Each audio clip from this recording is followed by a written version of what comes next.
Well, she's going to hear us fussing. What are y'all two doing? I hear a bunch of screaming and crap. Well, Woman, Bella went back out this weekend and acted like a big floozy again with Stella. Bella, why did you go out again? Because I wanted to go out on the town.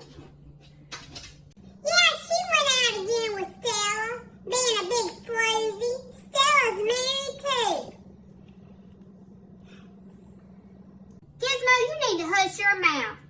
All you do is drink and smoke. What am I supposed to do? Just lay here around here like we're doing right now? Well, yeah, that's what couples do. We lay around, we talk to each other, and we keep each other company. Well, not me. Not me.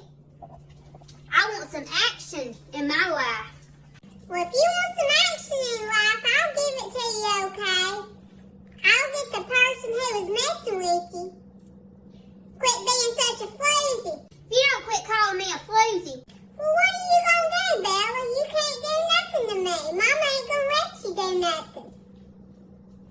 Mama ain't gonna have to worry about it because I'll do it when she ain't looking. You ain't gonna do nothing to me, you old floozy.